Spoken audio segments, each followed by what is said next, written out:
Welcome sa episode 4. Tatalakayin natin ng iba't ibang klase ng fire extinguisher at paano ito gamitin. Sa tuwing pumupunta tayo sa iba't ibang establishmento, napapansin nyo ba ang fire extinguisher? Mahalagang mayroong fire extinguisher sa bawat tahanan o establishmento at dapat alam din natin kung paano ito gamitin kung sakali man magkaroon ng sunog. Dapat alam din natin kung saan nakalagay ang mga fire extinguisher sa loob ng establishmento. Sa episode na ito, aalamin natin kung ano ang iba't ibang klase ng fire extinguisher at paano ito gamitin. Mahalagang alam natin ang iba't ibang klase ng fire extinguisher dahil ito ang makakatulong sa atin upang maapula ang sunog. Madalas nyong nakikita sa iba't ibang establishmento ang iba't ibang klase ng fire extinguisher tulad ng dry chemical, AFFF at ang HCFC. Ngayon tatalakayin natin ang iba't ibang klase ng fire extinguisher. Itong iba't ibang klase ng fire extinguisher. Meron tayong tinatawag na water base.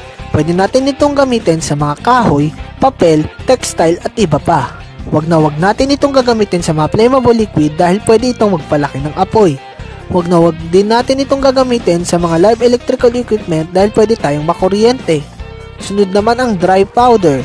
Madalas natin itong nakikita sa mga establishmento. Pwede itong gamitin sa mga kahoy, papel, textile, flammable liquid, gaseous fires at live electrical equipment. Sunod naman ang foam o ang AFFF. Ito ang aqueous sperm forming foam. Pwede lang natin itong gamitin sa papel, kahoy, textile at flammable liquid. Wag natin itong gagamitin sa mga live electrical equipment. Sunod naman ang CO2 o ang carbon dioxide. Pwede lang natin itong gamitin sa flammable liquid at live electrical equipment. Wag natin itong gagamitin sa papel, kahoy, textile at mga flammable metal. Wag din natin itong gagamitin sa confined space. Sunod naman ang wet chemical. Ito'y ginagamit lamang sa mga cooking oil fires, kahoy, papel, textile. Kapag gagamitin natin ito at least 1 meter distance. Ngayon naman, tuturuan naman namin kayo kung paano gamitin ang fire extinguisher.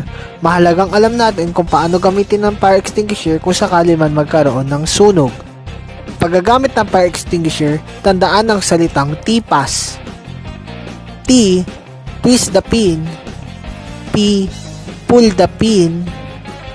A, aim the nozzle at the base of the fire. Then S, squeeze the lever. Then S, sweep side to side.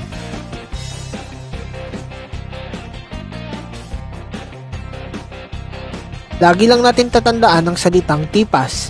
Mahalagang alam natin kung paano gamitin ang fire extinguisher upang mapula ang apoy bago pa man dumating ang mga bumbero. Maraming salamat po at sana'y may natutunan po kayo sa video na ito.